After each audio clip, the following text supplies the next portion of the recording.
Mirasee.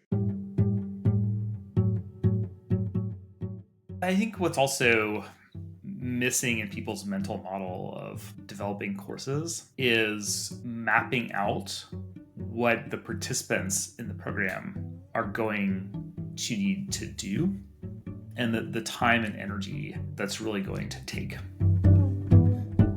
Hello and welcome to Course Lab, the show that teaches creators like you how to make better online courses. I'm Ari Eni, the Director of Growth at Mirasee, and I'm here with my co-host, Abe Crystal, the co-founder of Rizuku. Hey there, Ari. In each episode of Course Lab, we showcase a course and creator who is doing something really interesting, either with the architecture of their course, the business model behind it, or both. Today we welcome Ross O'Loughlin to the show. Ross is the founder and CEO of Conversion Engineering and author of Open Everyday. His specialty is helping established experts and coaches grow their businesses without relying on constant manipulative launch campaigns. He's best known for developing the proprietary Open Everyday system, which enables experts and coaches to sell without using the launch model. Hey Ross, welcome. Hey Ari, lovely intro. Makes me sound important. So the question that I always ask to kind of kick things off is, could you give us a 30,000 foot view of kind of you and your business and how you came to the world of online courses? Yeah, so 30,000 view would be I'm a former engineer turned marketing consultant, conversions, copywriting kind of guy that fell in love with that space, went deep down the rabbit hole. And when you do that, you kind of end up in the online world of education and coaches and coaching and whatnot. It's one of those areas that I think appealed to me. And I found that world extremely fascinating. But then ended up doing a lot of launches for a lot of folks and ended up burning out on that because it's a very high intensity space. Yes, it is. It can be a very effective, but it is a high risk, high reward strategy. And it does come with some downsides. Like you're looking at some way of doing things and you're like, this, I just like, no, I'm sick of this. And that was just me with the launch model. I was kind of saw a lot of the downsides and was kind of at a point where I was working for a couple of companies and some of them big launches did not pay off. And I wanted to do a different way of doing things because I just wasn't happy with my own life at that point and the amount of effort that would have to go into the job. So found another way. And now we kind of help folks. They're more practitioners. Like you get into the course game, the coaching game, and oftentimes people are like, well, you need to scale and you need to get a management team and all this stuff that happens. And a lot of my folks are just not interested in that. They just want to have really good products that they offer people and they help people get a job done so they can continue doing the work with the clients. And they don't want to have to be running this insane, like promote 1 million partners throughout my year with my campaign calendar so I can sell for like 10 days out of the year cycle that a lot of people end up falling into with the launch game. And that's what we kind of help people do. We help them kind of run their online education businesses a little different from kind of a setup perspective. How do you structure how you interact with your clients so that you can work with them all year round and you're not stuck on this like 6 to 12 week cohort where you're just like serving everyone. And then how do you set up consistent enrollment so that you have folks coming in regularly into a program that you work with people all year round. So it's very much a kind of a stabilization and consistency model that we run instead of the big high intensity spike of the launch model. Okay, awesome. And so share a bit more about how that works for you with online courses. So, I mean, you're doing all that stuff for yourself as well. Yeah. And so how do online courses fit into that? Online courses, I think, these terms get thrown around. Like, what is an online course but a set of like recorded videos and some worksheets structured in a certain way that you promise will show you how to be able to do something or acquire a skill, right? And I think that's really useful. But I would say courses are the library of things that you can use to efficiently transfer the skill from one person to another. And then a program is a series of courses that you can or take people through across time so that they can achieve a very valuable, larger outcome over the course of, a year, 2, 3.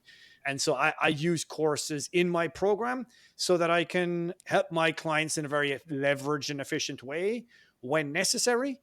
But it's not like one big course that I take everyone through, if that makes sense. So I mean, if I'm understanding correctly and just reflecting back to make sure I did. So you have your program with, this is the outcome that you're promising for the program. Correct. And then what do they need to get there depends on the person. And you have multiple different courses that you can give them that they can go through based on their specific needs and what they need to learn in the moment. Exactly. Like I would say that really how myself and my clients are most effective is when you're offering like, what is the minimum viable outcome of your course, right? Like no one really wants your course. No one wants the videos. No one wants the worksheets. They don't want to spend any of the time going through it.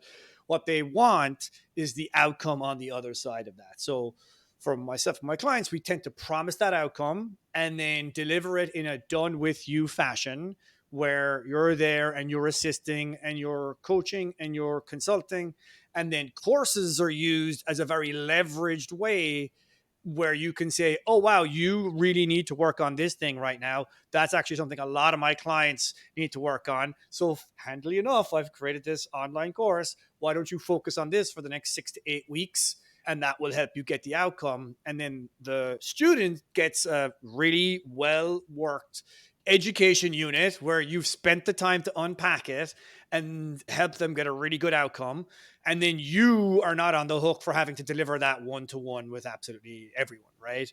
And I find then that's super effective because the time you spend with the student, with the client, is then on enhancing, improving, interpreting, and strategizing what has happened as they've executed rather than on just teaching them what they need to do to get the ball rolling.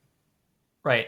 And I mean, I'm assuming you didn't start your program having this giant library of courses. I'm assuming you No. started building them along the way. So could you talk a little bit about that process? What is the point at which you're like, okay, I've taught this enough times to enough people where like, okay, I know what needs to go into it to actually create the transformation, but B, it's time for me to actually create a course. Yeah, so I refer to this as kind of the client studio model where you get your clients, you assemble them into a studio around you. You don't need any content to get started. But if you're working with your clients, you probably are solving a bunch of problems for them that you know how to solve. Or sometimes you're solving problems that you don't know how to solve yet and you need to figure out how to solve it. But most of the time, if you're working with clients, there's a pretty predictable pattern of what they need help with. There's like the big problems, right? Like for me, email marketing is one. Like if I'm helping people with digital marketing, there's like a ton of different individual problems, even within email marketing. But I definitely need to have a training on here's how you should write emails because everyone always asks me that. And so how I tend to look at it is there's just going to be some standard stuff that you definitely need to create, but like you really want to just be co-creating things with people in real time and just co-create the next step that they need, right? Like I didn't ever sat down and said, here's my entire curriculum. I'm going to work through it. It's like, oh, what does Ari need? Ari needs leads. Hey, Ari, do you have a lead magnet? No. Do you know how to create a lead magnet? No. Okay, well, let's do a training for you on how to do a lead magnet. And I might even deliver that with you one-to-one the first time round. And I'll throw the camera on while I'm doing that. And then next week, I'm talking to Abe and I'm like, hey, Abe, let's have a conversation. What do you need to work on next? And he's like, oh, I need leads. I'm like, oh, you also need a lead magnet. Here, check out the recording with Ari, right? Follow the instructions in that. Now, if a third person then needs it, now I'm like, okay, this is clearly a pattern around which probably it would be a smart idea to create a more detailed structured program because I gave Ari the instructions and then he had like 20 questions and then I kind of put those and answered those in a doc and I gave them to Abe along with the recording and he had like 10. So we're getting like a little more efficient, but it's still taking a lot of time for me to like individually answer these questions. So I should probably do a group training. And that's my cue. If the third person is needing help with this thing, I'm like, most likely I should just do a group training on this. And then I stick it on the group training calendar for or schedule for my group. And then that's one of the contenders for what will get a training session in the next 6 to 8 weeks. And then we record that. And then that lives in the portal. And that's what I prescribe to anyone else that needs it. And then you're just literally building out your program one step at a time, reacting to the demands of your market, who are literally telling you through the co-creation process, this is what I need next. Awesome. And so, taking a step back and kind of putting this in a bit of a broader context, you run a consulting coaching business. And so, yes, you have courses, but they're really supportive of your consulting and coaching clients. Do you also sell courses on their own? Yeah, for sure. Like the client studio where I'm working with my clients gives me the raw materials for what I need to create next, right? And I'm just working with my clients and seeing, oh, this person needs this person needs this. So I have a never ending stream of things to create. And then as I'm creating them, I'll offer access to my audience. I'll be like, hey, if you want to come to this workshop, I'm running this workshop for my clients. It's the new training. And some people from my audience will come live to the workshop where we'll literally co-create that training. I structure my workshops in a very specific way where I can just cut them into lessons right afterwards. And then the course for that training gets created from that recording, plus any other resources that I want to stick into it. So my courses are only like an hour or two long, maybe 4 hours max if there's like a second session that gets added for Q&A or for implementation. And then I will sell access to those to my audience as well at a very low ticket price, because for me, I make my money with the done with you coaching/consulting clients, right? Like the line between coaching and consulting is very blurred in this modern era. Yep. But like I'm using courses not as a money making strategy, but as a means to find the intent to solve a problem in my audience. So I'll say, hey, this is an awesome training. You can get it for $100. Check it out. And then for anyone that buys it, I'll have a conversation with them and see, well, why are you buying that thing? What problem are you trying to solve that you think this course is going to help you? Because I know they're looking for an outcome. And if I feel that outcome is resonant and matches the destination I'm taking people in my program, I'll invite them in, because that's what I'm looking for. I'm looking for prospects to consider my main programs. And so the courses, they'll make some money, but I'm not selling them at a price to optimize the monetary return I'm getting from the courses. I'm using it as a way to find signals of intent in my audience to sell them the high end premium thing that I've got. Very cool. So one last question I have from something you were saying is that you design your courses, these sessions, so that it's very easy for you to cut them up into lessons. So you don't need to go through this whole process of then re-recording and doing it. Can you tell us a little bit more about that? Yeah, for sure. I am a big fan of structure. I think it's my engineering brain. I think structure is a super useful concept to be considering anytime you're creating any sort of content, especially like well-proven conventions. It's like writing a song, right? Like when someone sits down to write a song, they're not like reinventing song structures. They're picking which of the 2 or 3 conventional song structures are going to work here. And then how might I improvise a little bit when the content while I'm creating it, like demands that, an extra bridge here or repeating the chorus a second time here probably would add the emotional impact. But when you're starting out, you need an intro, a verse, etc. And it's the same when you're creating your courses or your content, right? Like, why is this problem necessary, right? Why should we consider solving this, right? What are the principles that you need to consider while executing this thing I'm going to show you how to do, so that you can internalize the lessons and not just mindlessly follow my instructions? Then how do we do it? What are the actual steps that you need to execute and in what order? And then the now section, which is like, hey, well, let's actually save some time on this training to go and do it so that you can execute it. And then you can bring it back and we can talk about, hey, look, Ari wrote this and Abe wrote that. Give you some feedback and then teach through your examples to everyone else so that they can learn and see. And so all my trainings will follow that kind of conventional format. And then there's like clear breaks in my content where, my wife, Joey, the first lady here, she knows me inside out at this stage. And she's like, okay, so that's the why section done. Cut that. That's one video. Oh, these are the key principles. We'll cut those up so they're individual videos as he unpacks them. And then it just makes a very simple, easy editing process. So I don't have to be going and like re-recording it. And I find, personally speaking, like the live energy of me delivering it in front of an audience and the interactive feedback where I can like correct in real time and unpack things. I just find that makes for a more engaging watch as well. So plus I don't want to have to go back and re-record. Cool. Thank you. Abe, any questions or follow-ups? It's interesting to think about this model. From hearing you talk about it, it doesn't sound like it's for beginners exactly in the way that we sometimes talk about.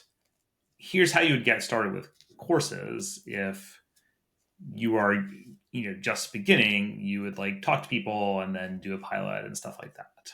At what point in someone's sort of kind of life cycle with their customers and their business do you think that this model kind of fits best? Yeah, that's a great question.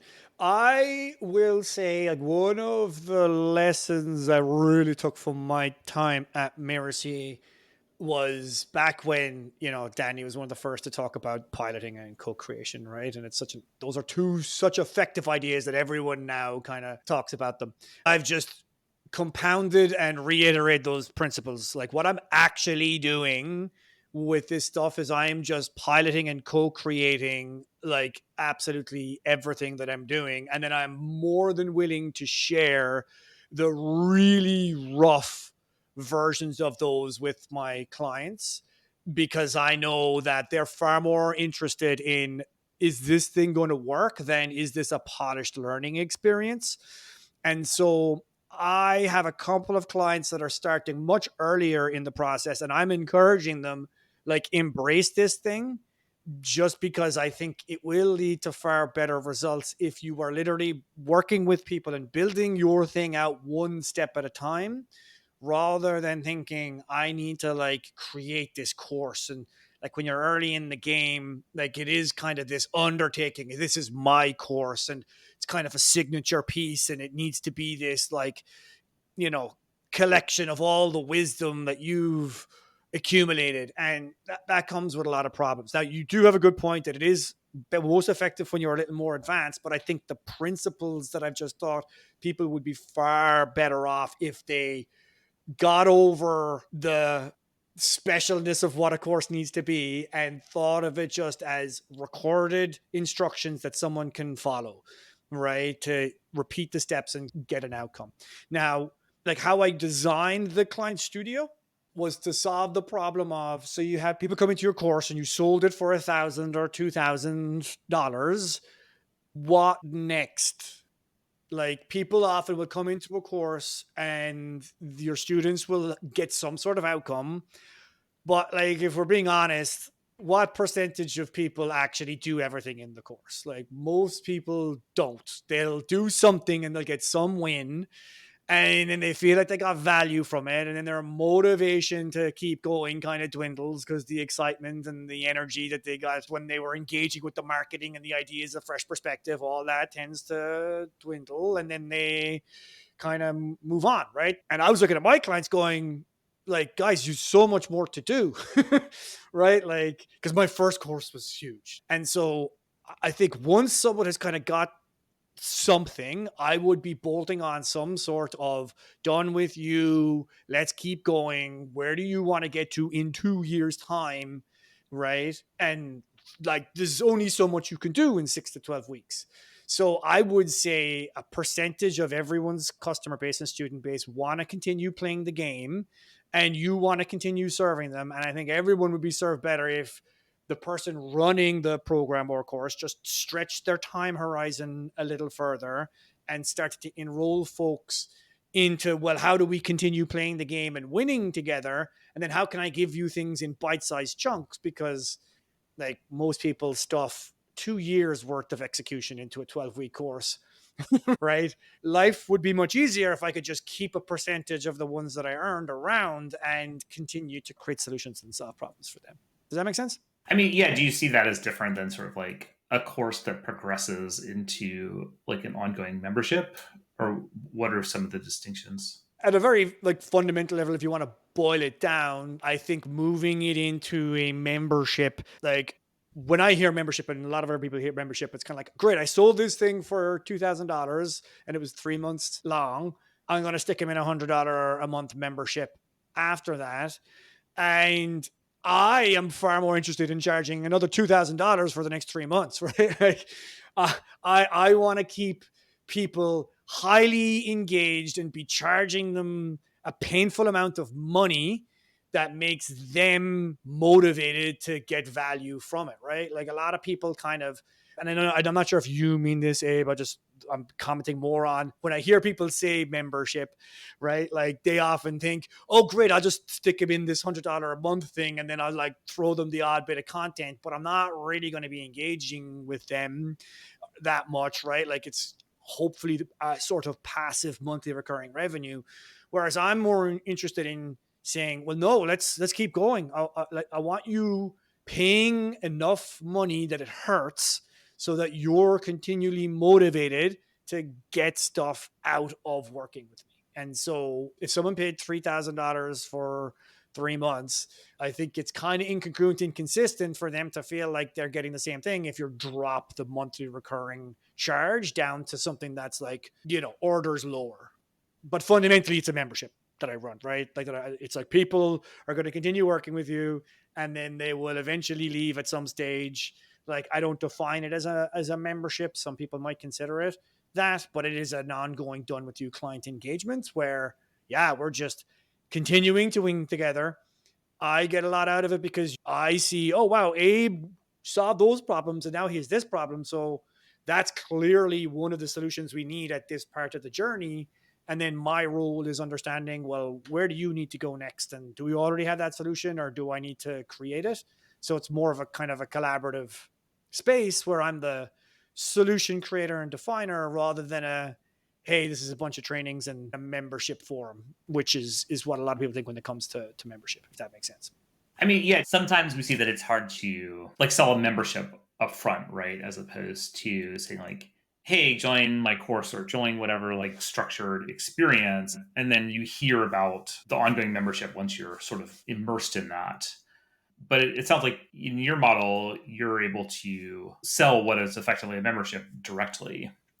You're dead right. It's hard to sell a membership. And I find the reason it's hard to sell a membership is because most people are trying to sell the membership, meaning like, what is my membership site, right? And it's in the mind of the business owner, it's my forum and it's all the trainings. And then you're having to come up with this value proposition to articulate these overarching collection of things within. And that's just like really hard to do. I find it's far more effective if you have the conversation with individuals and you say, Abe, what's your one problem? And then it's like, it's lead gen. It's like, great, let's build your lead gen funnel. This is the promise I'm making to you for what your lead gen funnel will do in the next 3 months.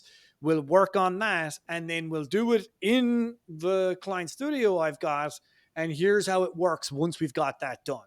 So I'm identifying what your individual problem is, and then I prescribe the solution from inside, and I just sell you that and say, we will just do this over the next 3 months, and here's the outcome you can expect from that. But that's only one piece that you will need in your year or two long journey. The other big things we'll do are likely this and that. And we'll figure out what the right thing for you to do after your lead gen execution will be, because you and I are going to be meeting regularly and we'll figure out what your next thing is constantly. And then you get someone in a 6-week cycle. And so every 6 to 8 weeks, I'm meeting with the people in my program and going, where's the bottleneck in your business? And then we're putting them on a gameplay loop. It's like a video game. It's like, World of Warcraft. And so the community, the membership becomes more of a hub where you're just the games master and we figure out what your 6-week quest is and we put you on that loop. And I find that solves the problem of selling the membership, because you're selling one thing, but in the context of here's how we're going to play the game over the next year or two. And it just makes it much easier because someone can commit for the first 3 months. So you've reduced the risk and the commitment phobia that they might have to coming in for a year. They get to try it for one cycle and they either think they're in the right place and want to keep going or they don't.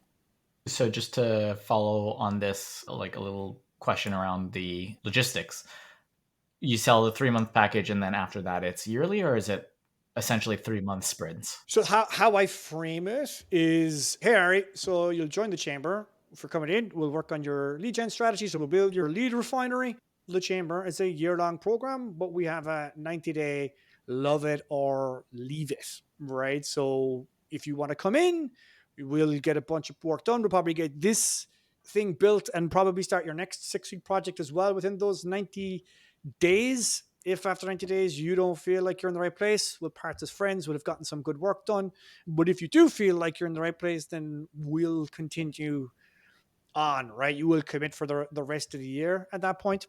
But if after a year you want to keep going, we are more than happy to have you. Like, I have people who are in my studio for 3 to 4 years now, and we're taking them on to this level and this level. So like, there's no end to it, but we will ask you to commit for a year so that we can get some good work done, right? So as long as the person feels like they're making progress and that they're in the right place, they're happy to stay, right? Because Right. like, the problem to solve there is, how do you make it easy for someone to get started, but then if they feel like they're in the right place, like, don't artificially end it and make them switch, because most people don't want to switch. Like, switching and changing programs and finding a new coach is extremely costly, not just from a money perspective, but in terms of like all the wisdom and client relationship history that's lost. It's like, people don't want that. They want to find their person and stick with them, from my experience.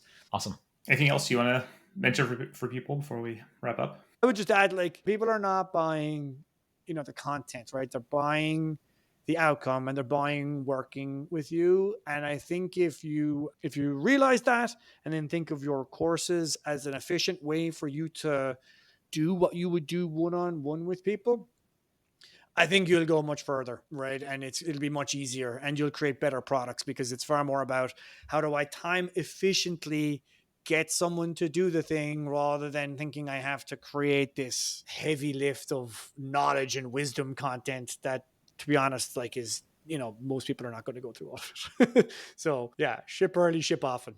So first, Ross, thank you so much for being here and for having this conversation with us.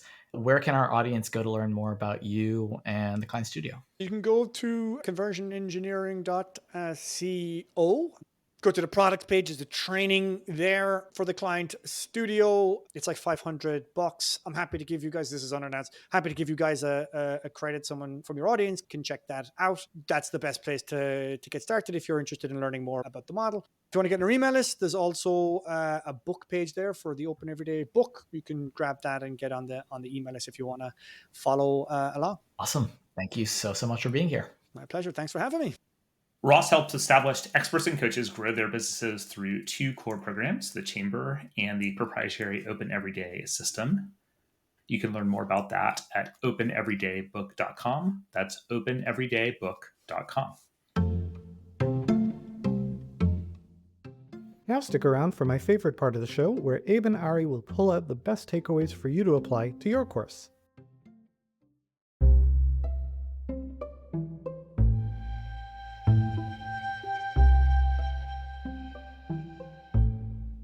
So, Ari, really interesting conversation with Ross. A little bit different than how people typically think about courses and supporting their clients.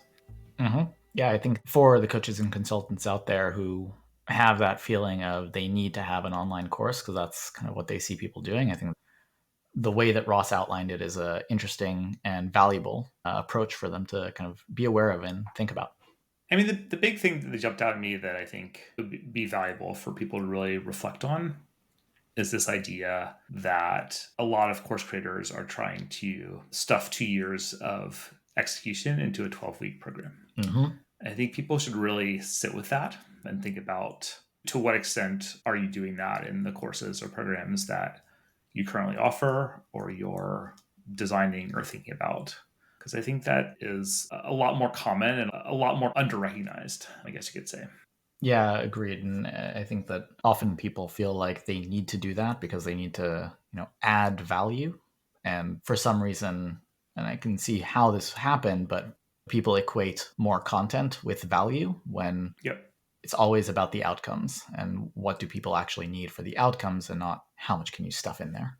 We've talked about it in many different contexts, but I think what's also missing in people's mental model of developing courses is mapping out what the participants in the program are going to need to do and the time and energy that's really going to take.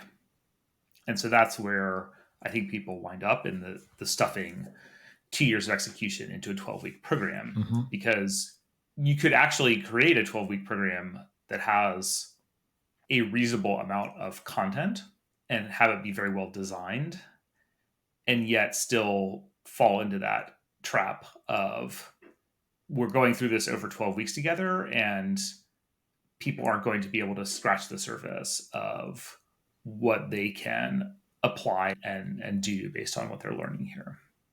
That pitfall is less recognized than the pitfall of don't overload your course with content, even though for sure people are still doing that. But I think at least that problem is becoming gradually more recognized and understood. Whereas I think the problem of like how much execution is required is still, we're just beginning to grapple with that. And for anyone listening who, is not sure whether they fell into that trap, just reflect how much your best students or your average student, how much of what you've taught were they actually able to execute in the 12 weeks that they were with you, or however long they were with you. And are your outcomes potentially way too ambitious, right? If you're asking people if what they would have to do to achieve the outcomes, is that going to far exceed the container you're providing for them? A good exercise is think about if you were going to be working with your clients over 2 years, what would that look like, right? How would you support them? And what would make it compelling for them to want to work with you for 2 years? And potentially, once you've gone through that exercise, actually do that and make that an option. And, if not 2 years, 1 year or whatever, not putting yourself in that, as Ross said, kind of that artificial deadline of the 12 weeks. Yeah. That may or may not be necessary and make sense for what you're trying to do. Yeah, cool. Awesome. Ross O'Loughlin is founder and CEO of Conversion Engineering. He helps established experts and coaches grow their businesses through 2 core programs, the Chamber and the proprietary Open Everyday System.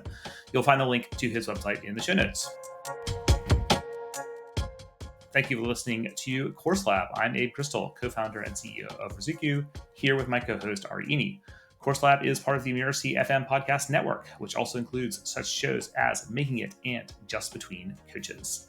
If you don't want to miss the excellent episodes coming up on Course Lab, follow us on YouTube or wherever you listen to your favorite podcasts. And if you're enjoying the show, go ahead and leave us a starred review. It really does make a difference. Thank you, and we'll see you next time.